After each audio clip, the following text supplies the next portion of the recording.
Hello, hello, everybody. Happy holiday.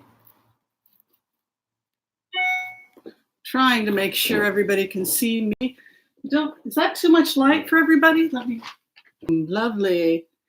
Yes, I'm here. I ran a little bit late because I was going to put some lipstick on. Hi, Celia. Bad boy Rob. That sounds very promising, Rob. Marjorie Harrison. Kelly Newberry, hello. Jules Daramore, SS, hello. Ooh, interesting. Ross Howard is here. Celia Torres, Lori Adkins, Paula Ann, Mix Lennox, California, love your way. Oh, thank you. Susan Cox is here. Sherry Osinga, Michelle Hott, Cindy Fern, Mary Martell is in the house, Patricia S is in the house, Sweet Some. So, Christmas. Did your plans fall apart too? I was invited to spend the Christmas holidays with my sister in Salem, Oregon.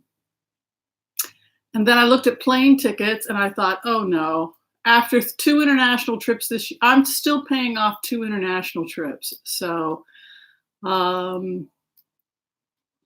yeah. So I decided not to go to Salem. Then I was going to go, then I had also thought about being with my best friend, Darlene. She's going to be in Missouri. And then I thought, well, I'll just stay here and I'll have Christmas dinner with Marcia. Then Marcia got pulled away. So I thought, you know what?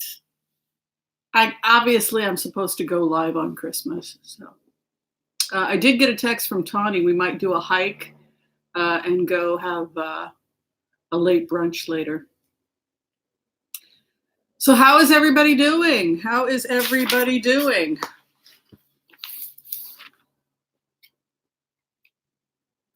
Everybody having a happy holiday?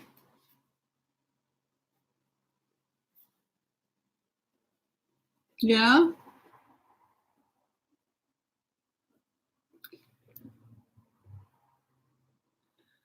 No, Veronica, my sweetie is not scheduling. I have no sweetie. I'm single again. What can you do? I need to find somebody who doesn't live 12,000 miles away or 8,000. What can you do? Oh, T-Barb is leaving. Quiet but good, everybody. Yeah, it's going to be a really lazy day for me. Oh, happy Hanukkah to you as well, Jennifer. Thank you. Serene Whimsy. Oh, somebody's name is Serene Whimsy. Oh, very nice. Another Whimsy. If she becomes a reader, we could have a problem because I've always thought of myself as your favorite Whimsy who reads cards. Oh, your husband and your 9-year-old son came by and ate, took the presents, and left to work. Well, that sounds kind of chop, chop, there you go. So long, arrivederci. But if it works, that's okay. Jennifer Wilson, Merry Christmas to you. Veronica Gonzalez. You got a great t-shirt. That's right. He's a wonderful person. I have nothing bad to say about him. I just can't afford to keep flying back and forth. And he's taking care of 2 children and 2 elderly parents. So he's a primary caregiver. So, you know, maybe in another lifetime. He's a wonderful person, though. Aw, thank you, Jennifer. That's very sweet. So the hour is yours. It's your Christmas. I think we should avoid private readings, though, for people, just because other people get annoyed, and we want to keep them public stuff. So I did a remote last night, and I want to talk a little bit about the remote and some feelings I had about doing the heart-centered remotes. I also want to answer any questions people may have about heart-centered remote viewing today for people who are learning it. I think it's a good technique that everybody can learn, regardless of what your spiritual beliefs are or religious beliefs. The good news about the heart-centered remote viewing technique is that it works beautifully with every tradition. In the Catholic mystical tradition, it's called Abiding with Christ. Certainly, it has a tradition in the Bon shamanic tradition out of Tibet, which is very much inspires my ideas about the technique. We can see remote viewing also in other traditions. I've read briefly a little bit about it from the Dakota Sioux perspective. They do some interesting remote viewings, spirit walking, etc. And you can see the technique certainly amongst shamans in South America. Sometimes they will use plant medicine. North America as well, you'll see some plant medicine. In the Jewish tradition, there's definitely a Kabbalistic tradition of remote viewing, but it's often used from the perspective of tshuva and tikkun olam. Tshuva meaning to return back to the source, or to become a more authentic expression of yourself, rather than repentance in the traditional Western view of repentance.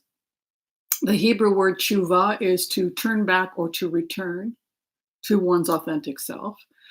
Also in the Jewish tradition, in addition to the idea of tshuva, Kabbalah is kabel, receipt or to receive.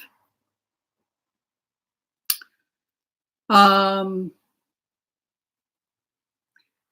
then tikkun olam, it translates as the fixing of the world. So to return to the source, to be aligned with the natural order, so to speak, in order to be a participant in the fixing of the world. That would be a Kabbalistic or a Jewish mystical interpretation. So the good news is that heart-centered remote viewing can work for anybody, regardless of what your tradition is. So I want to just open up the floor to Q&A, because I'm really enthusiastic about making sure as many people as possible in the world know how to do this. So if anyone has any questions, if you are trying to learn the heart-centered remote viewing technique, which predates written religion, I think, because it is traced all the way back to shamanic sources. Certainly, we also see it in Africa and various different African traditions, starting with both the Igbo and the Yoruba of Nigeria. I've studied some interesting techniques that they use with the drum. Any questions that people have who are struggling to learn the heart-centered remote viewing technique?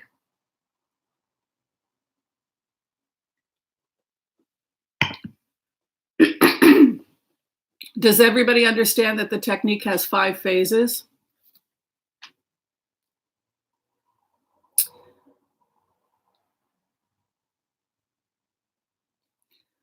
Bad boy Rob. Well, if you are in touch with your authentic self, then you probably are pretty intuitive about the needs of others, because yeah, then I would say definitely. Serene Whimsy, remote viewing, I'm learning a lot from you and feel like it has a great potential to help my close relationships, especially.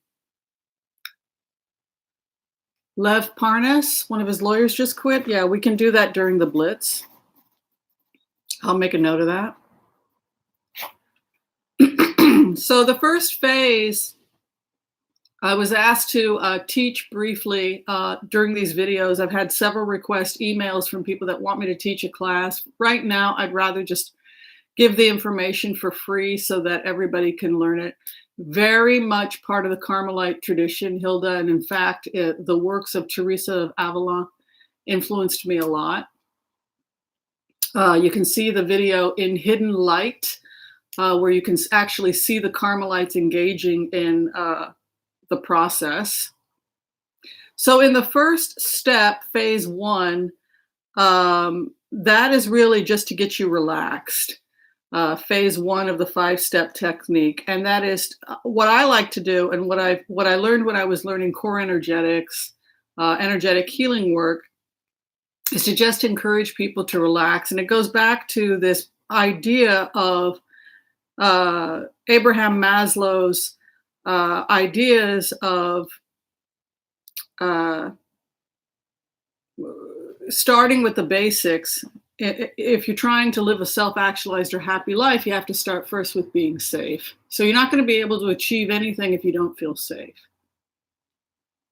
So the first thing is to relax and put yourself in a, excuse me, I've got a frog in my throat.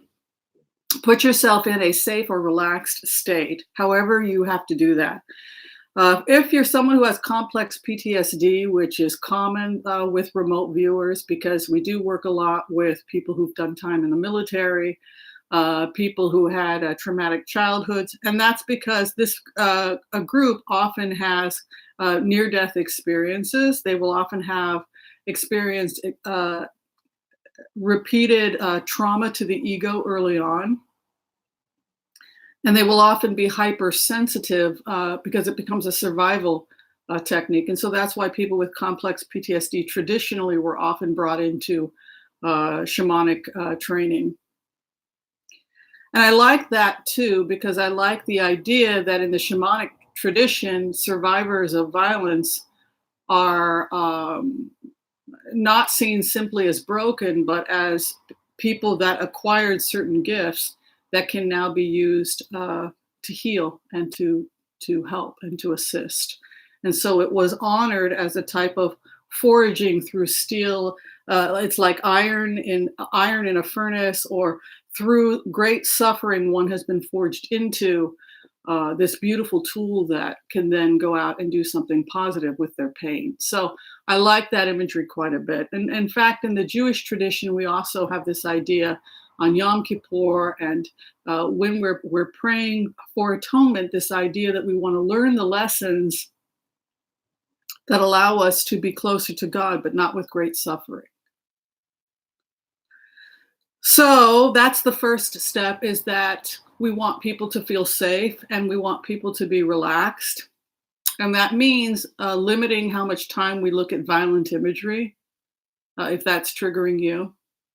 It makes me think about why I was obsessed with scary movies as a child. And I think it's because scary movies bring us close to that feeling of terror. And then we say, oh, it's not real, it's not real. Or we laugh at the Freddy movies.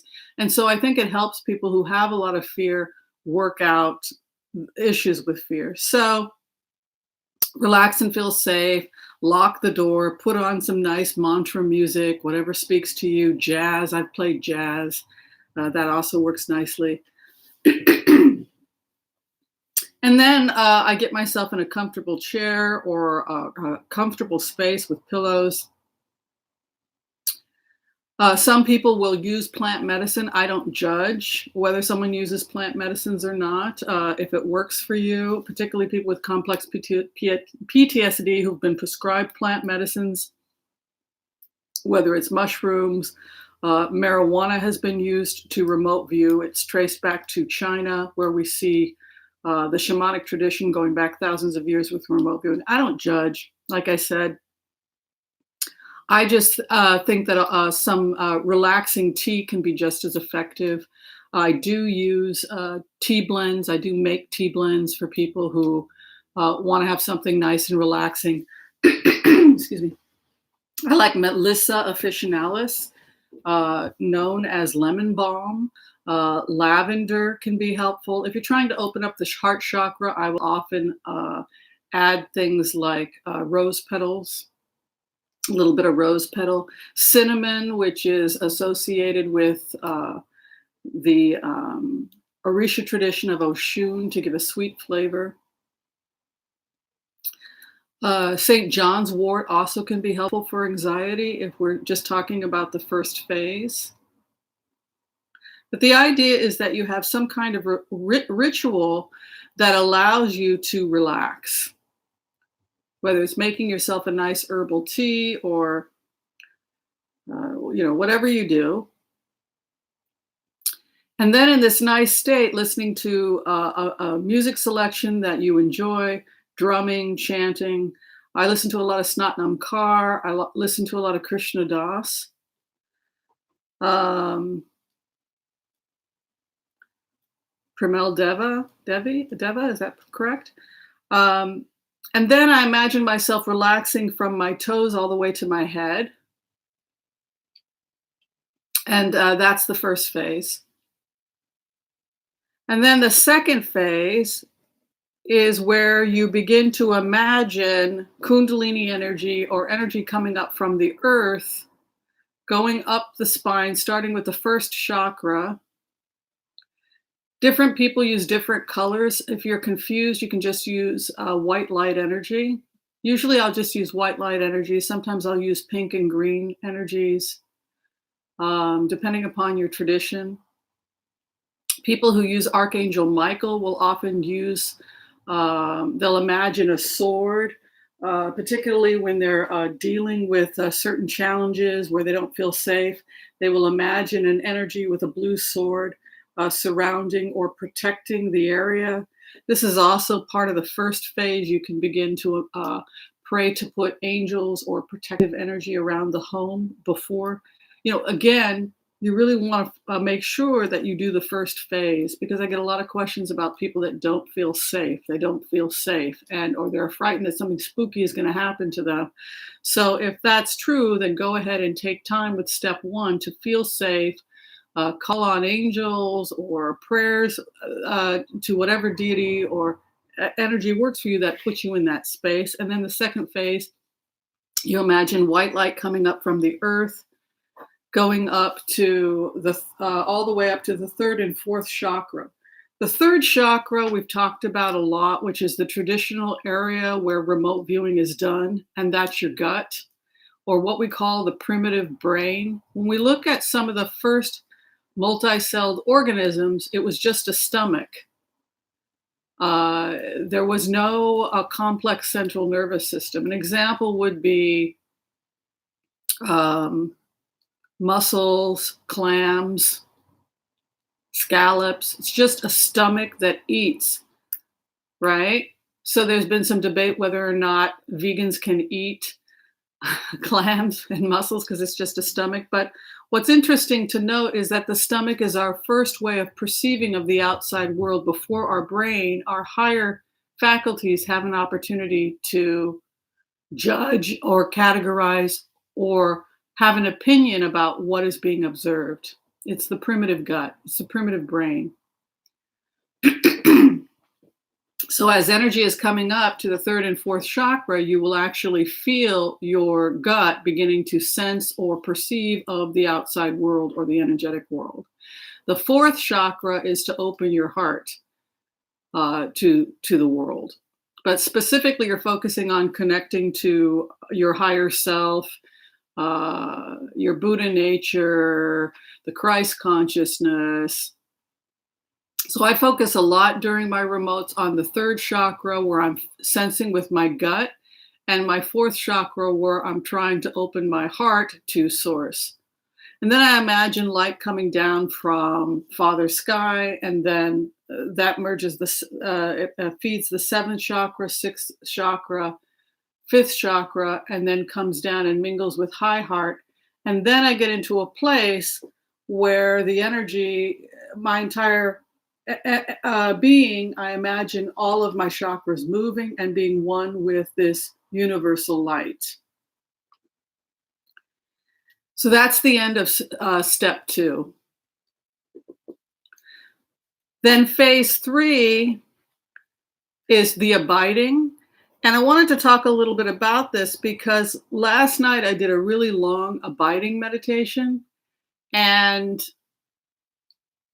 I realized that I had really been not spending enough time in the third stage, the abiding. that I would rush through steps 1, 2, and 3. Yeah, yeah, yeah, I feel safe. Yeah, yeah, yeah, I'm bringing in the light. Yeah, yeah, yeah, abide. Okay, what's what's um, what's Lindsey Graham up to? Lock on target. And I really now I'm kind of changing my ways in the sense that I really am spending a lot more time um, learning steps 1, 2, and 3.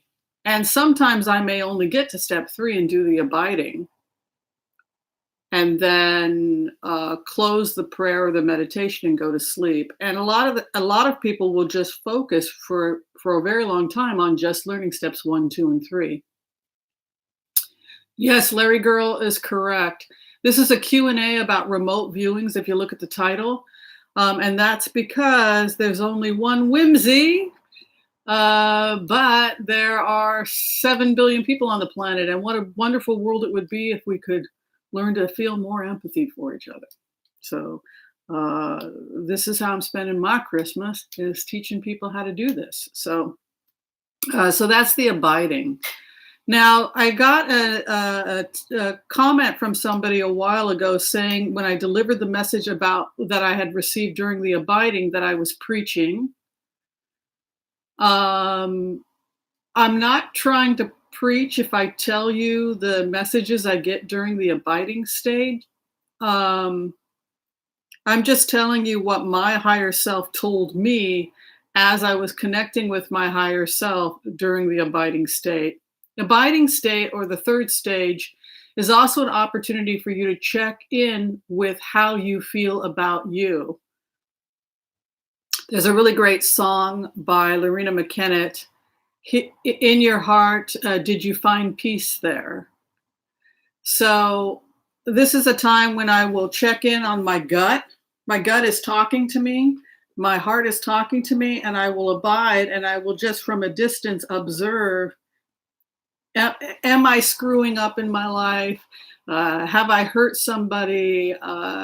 Did I not step up to the plate? Am I living my values? Am I doing that because I really believe in it, or am I just trying to be politically correct here? So the great thing about step 3 is that it gives you an opportunity to really check in and see if you're living your authentic life.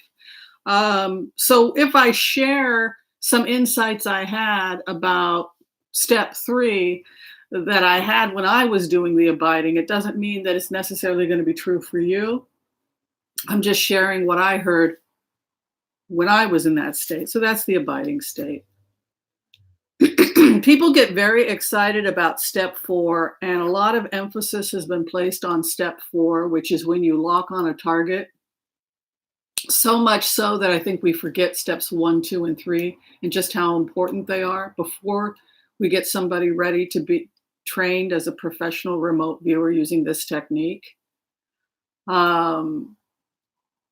I've had good experiences and bad experiences when I've been hired, particularly if you're talking about working for, if you're a part of a scientific experiment, or if you're hired by a company. And my advice to anybody who's hiring professional remote viewers or training remote viewers is don't underestimate the importance of steps 1, 2, and 3. If you're doing a scientific experiment, and I think people are getting a little wiser about this, you don't want to put your remote viewer in a situation where it's an icy cold lab where you're freezing, there's no heat, she's sitting on a metal stool. I mean, I've done that. And you're not going to get the same result as if you really do pamper the person a little bit and make sure they're warm and comfortable and safe, particularly since so many remote viewers do have a history of trauma. So it's just a bit of advice for anybody who's doing clinical studies or hiring professionally remote viewers. If you have them going to a facility, just to try and make it as comfortable, warm, and safe as possible. We especially see this is true in the military when they will often use vets to do this type of study. All right, so the fourth stage that everybody loves is when you lock on a target. So if your target is, say, Lindsey Graham, Um, but you've really spent time in steps 1, 2, and 3, you're not going to be coming from a place of fear or a place of threatening because you've put yourself in a very, very loving state where you've received love, you've abided in love, you've shown compassion to yourself, you've done an account and a reckoning of your life, you've made notes about how you can do better, what your highest truth is. So by the time you get to step 4, you're not exactly feeling vengeful, and you're simply opening the door. You're sending this loving energy to another person and holding them in your heart, in your gut, and you're trying to really hold them close to you in a very loving, intimate embrace to see if they want to share anything with you. That's step 4. Sometimes you'll get a response. A lot of the time you'll get a response. Sometimes the response will be, I'm not interested in participating. An example would be Bill Barr. Every time I go in and I do this technique and I send love to Bill Barr, he just tells me, I'm following Department of Justice. What was the last thing he said to us? I'm following Department of Justice protocol. I'm very confident that I'm not breaking any laws and that I'm keeping within the guidelines of the Department of Justice. In plainer words, not that it's morally right or wrong, but I'm following the rules, so therefore nobody can get me on anything. I can't be responsible for the message I get. I just have to document that. You'll find, particularly those of you, once you start becoming professional remote viewers, that people are going to start saying, well, tell me what I want to hear. Sometimes people get mad at you. You just have to document what you hear. So you lock on, you send love, you're in almost a romantic embrace with the other person. And it's a very intimate place to be with the other person. The last time we did this with Lindsey Graham, does everybody remember what Lindsey Graham said?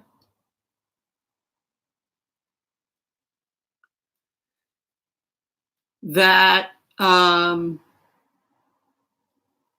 many people in the Senate feel that they gave everything. They sold their soul for this president. Lindsey Graham started using imagery of being a fallen woman.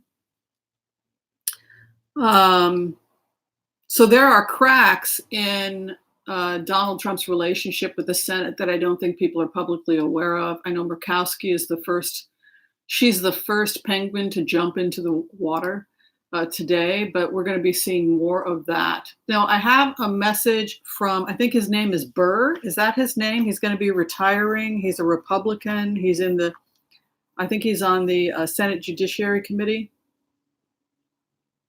And he shares that with Schumer, I believe. Is that correct? All right, so here's the message I got from Burr last night in the 4th state.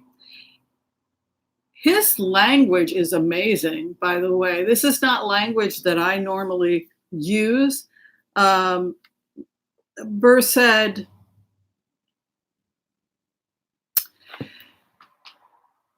he said that this president has made a mockery of the Senate. He called him a flim-flam man. He said we have to accept the fact that he's made a fool of the Senate. He used the word duped. We've been duped. This is the cold, ugly, grotesque I've been picking up, is this ugly, slow dawning over the holidays by members of the Senate that Donald Trump is a flim-flam man and we've been duped. And Burr said, we're all standing, this is the imagery he gave, we're all standing here with our pants down.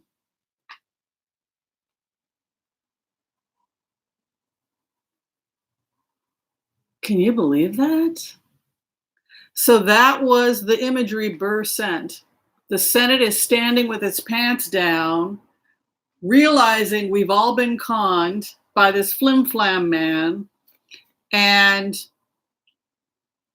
as it becomes more and more obvious, the Senate becomes or begins to feel, thank you, Richard Burr from North Carolina, that's correct, which is now becoming a purple state. So this is Burr's response, that the more obvious it becomes that they've been duped, the more humiliating and absurd they look attempting to defend this president. And so now we have two senators, Burr and Lindsey Graham, talking about feeling duped, feeling conned, feeling used, and feeling resentful about what has happened. And now we have Murkowski coming out, starting to demand a trial. The original remote viewing from 2 years ago was Lindsey Graham saying, "Mr. President, the duty has fallen on me to inform you that we have reached a consensus in the Senate and we give you the honor of resigning." In plainer words, don't embarrass us by having to publicly shame ourselves anymore. We've been shamed enough. Do the honorable thing and resign before we have to publicly humiliate ourselves anymore by getting behind you. Don't put us in a situation where we publicly have to announce that we want you gone. Give the Republican Party a fighting chance, do the honorable thing, and resign. That's the direction we're headed, based on the remotes I'm seeing. Sad, isn't it?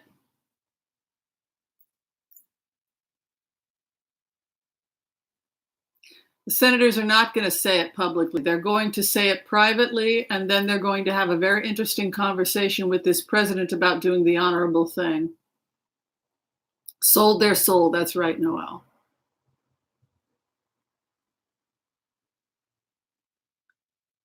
Yes, I said it months ago. It's interesting, Connie. That was the energy when you win, because when people are defenseless or when they feel, you don't want to be taking advantage of somebody's trust. You don't want, once you learn this technique, to start getting an ego and saying, "Well, look what I can do. I can go in." This is always by permission. The fourth step is, and people want to do the right thing. People want to come out and say the right things, I believe. So when you lock on the target and send them love, it's an invitation. We're not forcing, in step 4, I'm not forcing anybody to tell me anything that they don't want to tell me. On some level, Lindsey Graham wanted to say this. On some level, Burr wanted to say he's a flim-flam man. That's an interesting term, flim-flam. I guess it's from that generation. But so that's what I got last night. Is I got the comments by Burr, Lindsey Graham feeling betrayed, people feeling like they don't want to publicly humiliate themselves by announcing. They want to avoid having to publicly announce that they have withdrawn support from the president. For Lindsey Graham, it was the realization that he was having a very different conversation with his constituents who were Christian. It was the fact that the female Christian community has been pulling back. This is not my president. This is not my faith. It's the article that came out in Christianity Today, which started to speak for a growing rift in the Christian community, which we had talked about a couple months ago. Like I said, we always get permission. So if we get the memo, it's probably because the editor from the Christian Times was writing the article or collecting data or talking with other people in the Christian community. And so with permission, that was why it wound up in the Akashic record. And that's why we were able to talk about it. The Flim Flam Man is a song? Oh, interesting. So I'm going to go ahead and open up the next half hour to blitzes for everybody. I just want to end by saying the fifth stage in the remote viewing is where you begin to pull back. You feel that they've said everything they needed to say to you, or you have some feeling of resolution. And you can do a cutting of cords. We do this in Kundalini yoga also. Like I said, these are concepts or ideas that are found universally.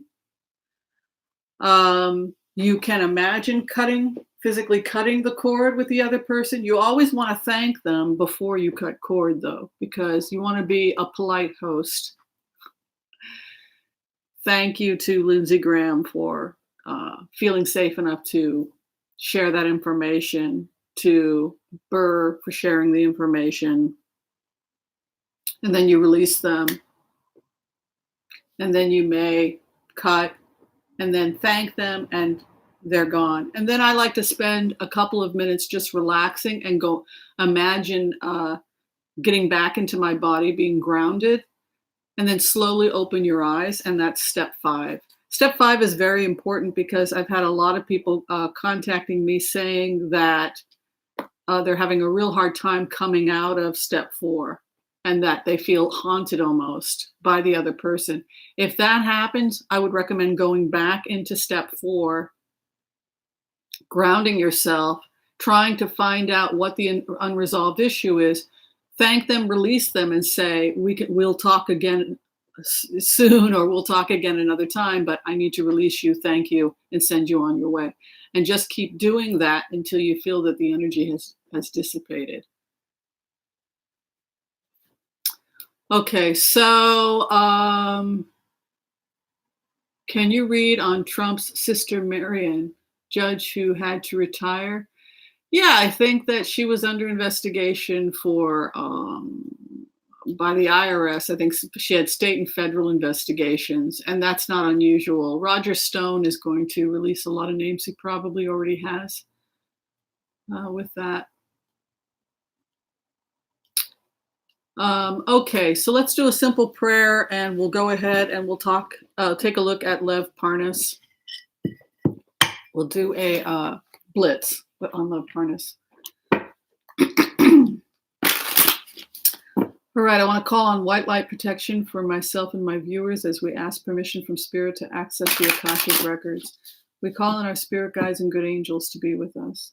Give us the clarity and the wisdom needed to empower all of us so that we can make the best decisions for ourselves, our families, the planet, the people we love, and those we have strife with. Let us say amen. All right, what is going on with Lev Parnas?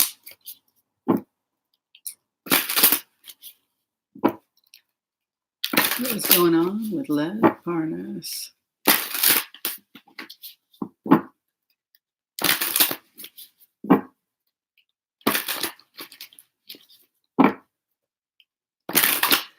Lev Parnas is being investigated for hidden money.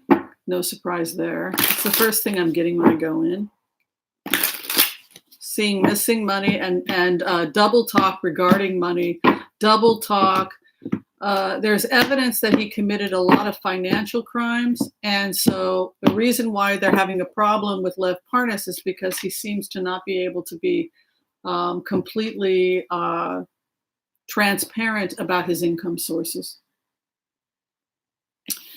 The emperor or the judge coming in, and then 10 of Pentacles, which is inheritance, finances. It can also be secrets or spying.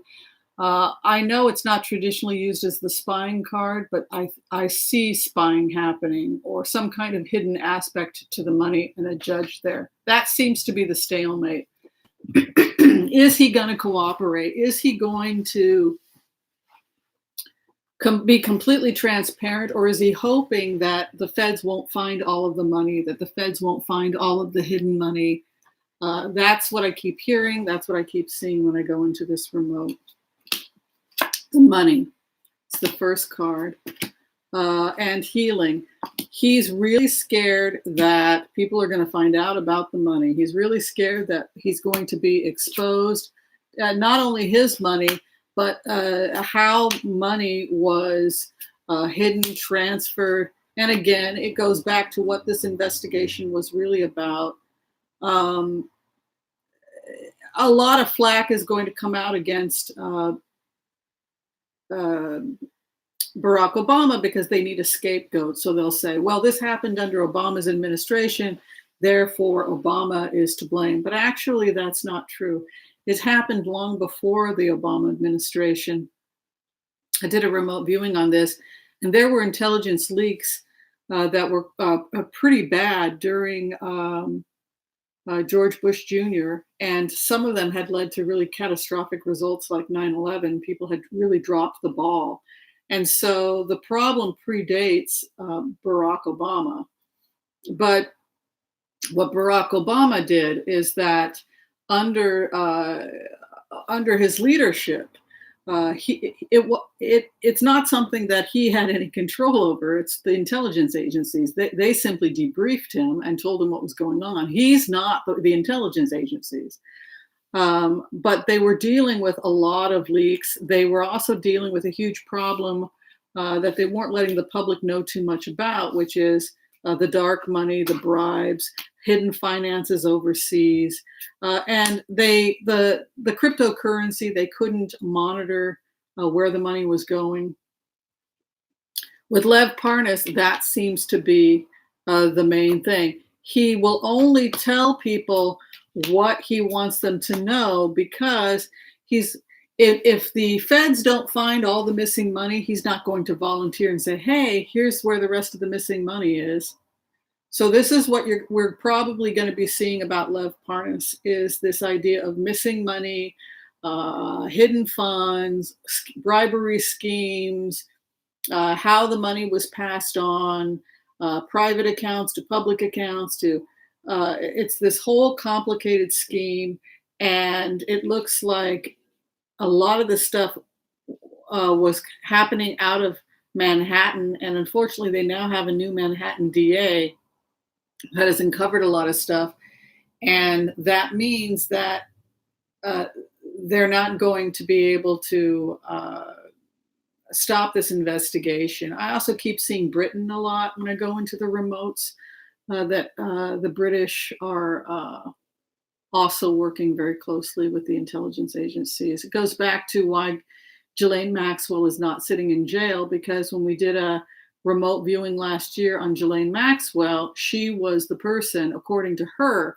that had betrayed Epstein. So she had already made a deal, handed over information on Epstein, cooperated with British intelligence, and probably helped in his arrest by assuring him that he would not be arrested if he went back and landed in New York. That seemed to be what it looked like when we went into the remote. Oh no, everything's going to be safe. I've worked it all out. You're going to have a great surrender. Just like when the British got Harvey Weinstein to surrender, everything's been taken care of. She may have been one of the people that betrayed him. That was interesting, that he already thought he had some kind of a deal, which of course he did not. So the final outcome for Lev Parnas is that they will continue to investigate these money schemes, which he is not entirely enthusiastic about cooperating with. But he's probably going to do time for refusing to cooperate about that, by the way. So that's the reason why he's not a reliable witness, and that's why there's problems with Lev Parnas. He can't come completely clean because his hands are all over the dirty money. All right. Deva Premel? I thought it was Premel Deva. I don't know.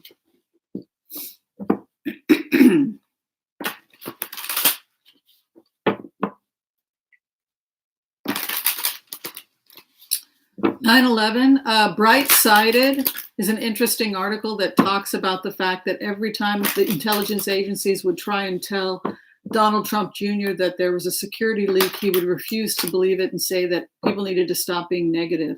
And so his desperate need to be positive all the time actually put America at risk. That's an argument against his administration. By the time Obama came in, Obama was a realist, but there really wasn't much that the intelligence agencies could do at that point other than monitor and go dark, because if they had been public about who was under investigation, they would not have been able to have followed the money all the way to how the NRA was getting its money, how other lobbying groups, which were then feeding money into the Democratic Party and the Republican Party both, those schemes would not have been uncovered if they hadn't gone dark. So they went dark for quite a while.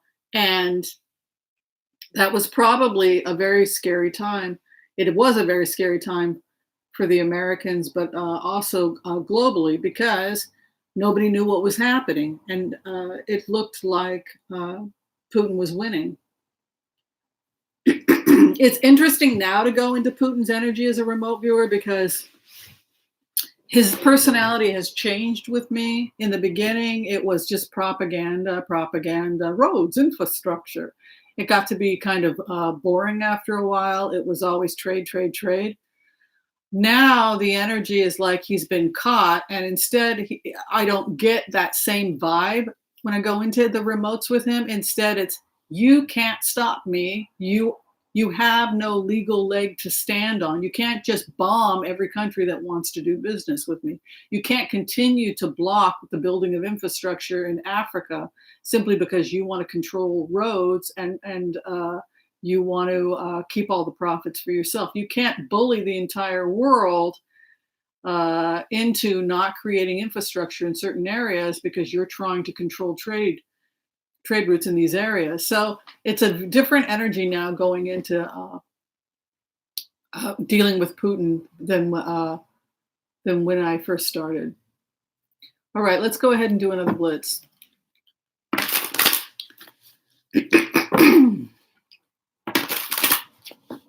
Somebody had asked about Schumer, is that right?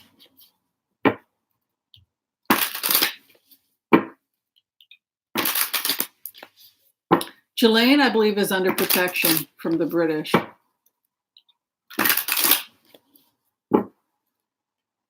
Not just the British, the Americans too, probably.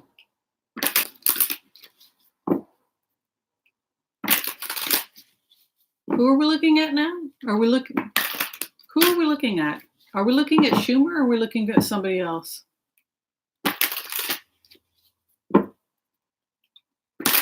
You've got time.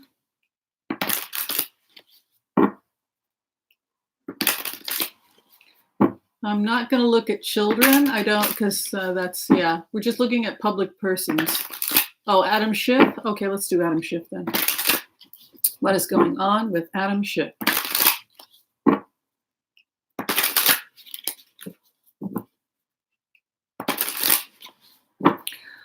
Okay, so I did a remote viewing last night on Adam Schiff. And the best way to describe Adam Schiff is that he's a prosecuting attorney, and he has always been this way. And he's like a hall monitor. And that is why the other boys and girls in Congress don't like Adam Schiff, because Adam Schiff is the snitch. It's kind of like he has the reputation of being the snitch, in the sense that Adam Schiff's job is to be the prosecutor, follow the law, and investigate. He is there to keep the government straight and narrow, to keep Congress straight and narrow, to make sure that people are held accountable. He's the guy you love to hate if you're doing something you shouldn't be doing. If you're smoking cigarettes in the girls' bathroom, or writing graffiti, or if you're doing something, or sneaking out to go to a coffee shop, which is what I used to like to do as a junior, skip fifth period and go and have coffee with friends. So Adam Schiff is the guy who's going to be reporting you.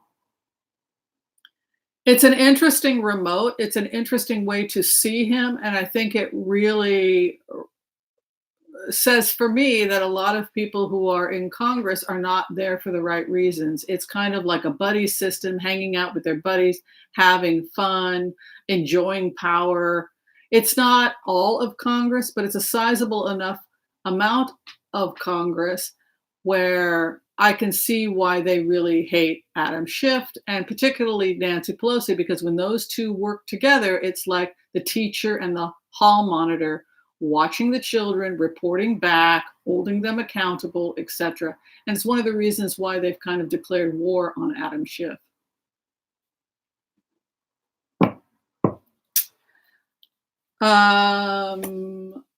Fake documents.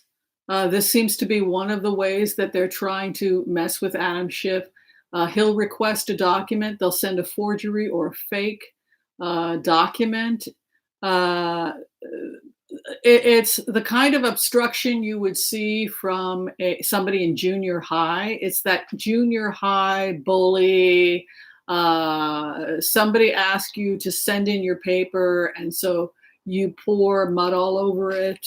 It's that kind of moon energy, gaslighting, playing with the hall monitor, and the hall monitor just has to continue to police the situation and report, and then you're going to wind up in a timeout. It's interesting also that when you go into this energy, because he is kind of like the prosecutor of Congress, he's the person going in and watching their behavior, that he actually has a lot of files on a lot of people, not just Republicans, but Democrats too, that took bribes, are under criminal investigation, or are being monitored by the intelligence agencies for possibly taking money from questionable sources. The main problem I get with Schiff right now is this fake documents, fake information, falsified documents. He has to be very careful, and he's very aware of the fact that he's receiving fakes, forgeries, etc. Doctored information possibly coming out of the White House. So they will take a transcript, they will doctor it, or they'll send a fake rumor around that will send him in knots, the moon, confusion, only for him to find out that the entire thing was just chaos created by naughty boys and girls doing bad things. And I also saw there's a blonde woman who works for the Republicans, and I think she's on the Judicial Committee, a Republican Congresswoman. Something's going to come out about her. When I did the remote last night, it looks like she's under investigation for something as well. So we'll see what that's about.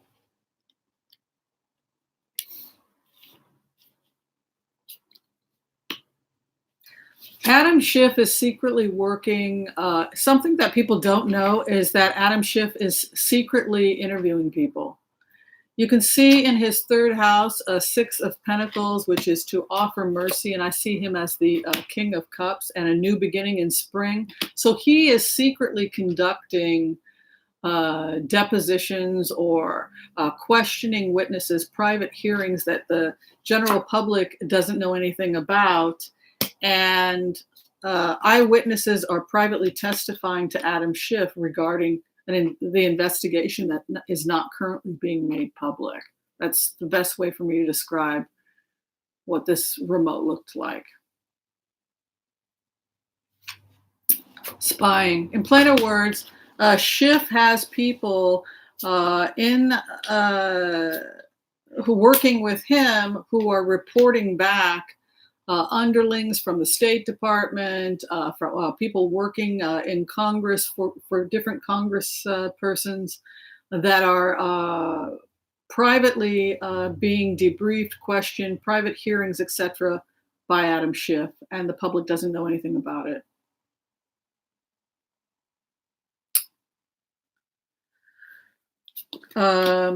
And it goes back also to the remotes we had done where more information would start. The public parts of the investigation, the people who have been compromised, like Nunes, it's now going to be made more and more public. The president has to decide whether or not he's going to resign.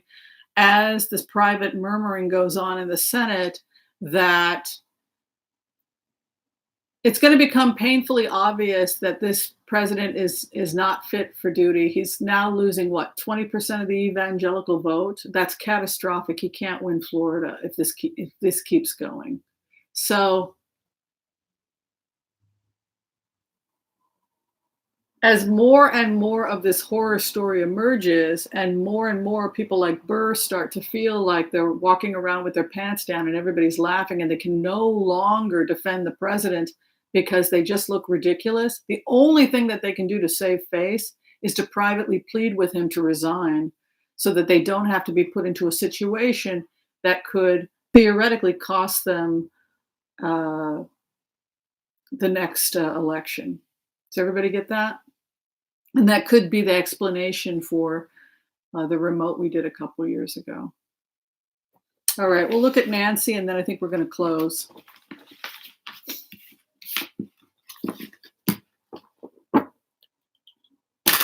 The mooch, when I did a remote on the mooch, he was working with unions, and the unions were not going to back this president. And the mooch has business dealings with unions and certain persons, certain contracts. And if they withdraw, then it means if steel workers, if unions are laid off, if there are laid off workers in the Midwest, they'll go with Biden rather than this president.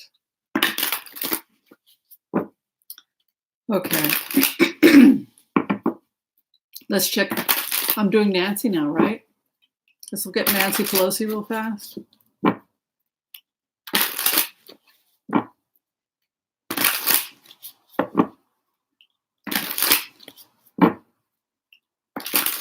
Nancy Pelosi.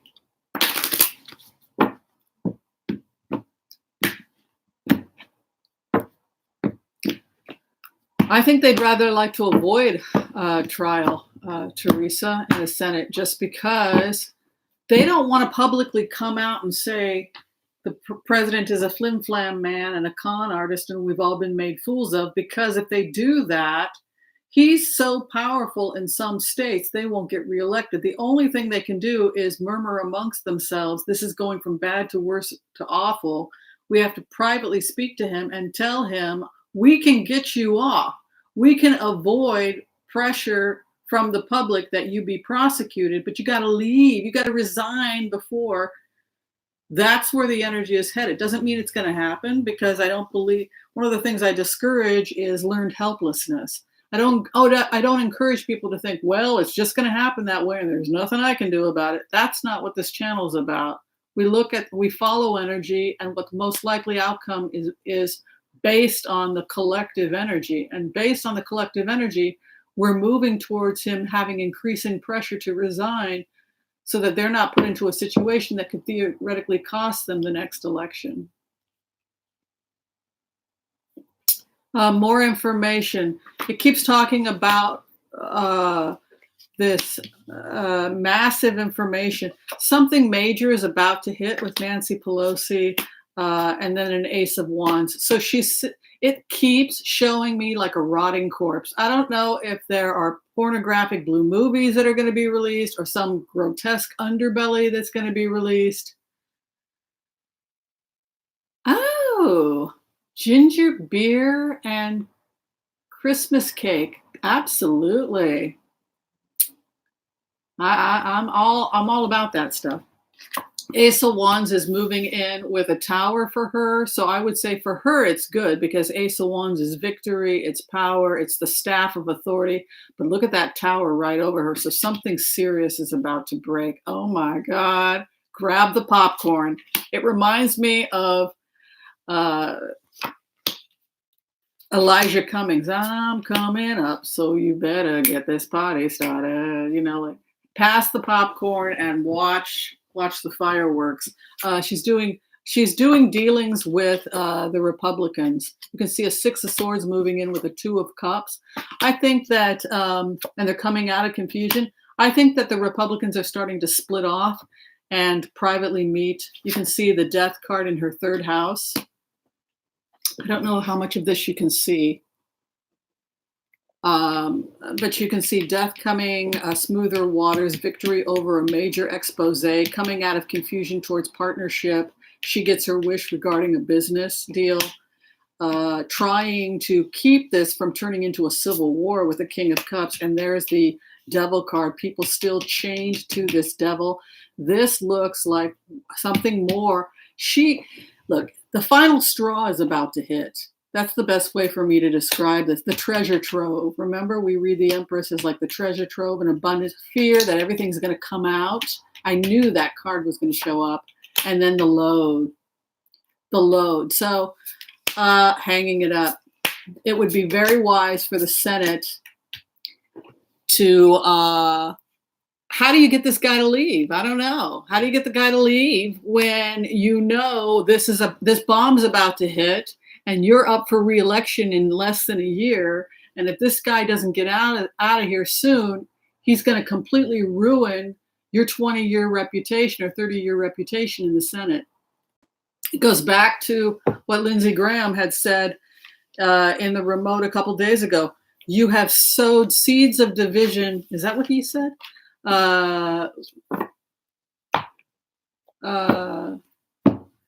In relationships, my relationships in Congress that can never be healed. What happened to him and Biden, the family of John McCain. It's completely destroyed relationships and friendships that he had going back 30 years.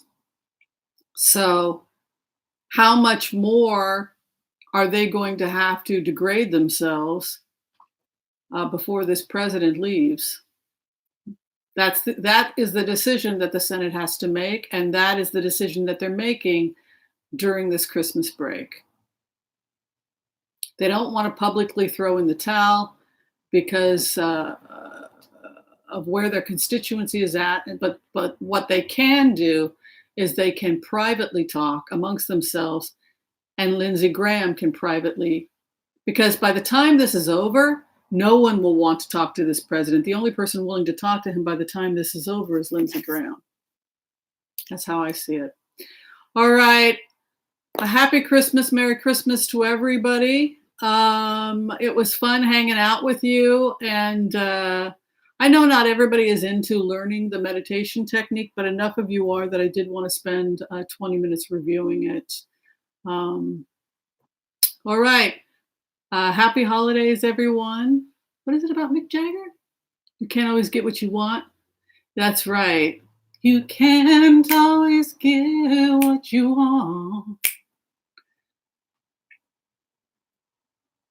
Well, so long, everybody. He's the ghost of Christmas past. Yes. Fox propaganda. Fox is about to go through something pretty interesting from what I was seeing. All right. Peace out, everyone. Thank you. Thanks for joining me on Christmas. We'll see you next time. Bye.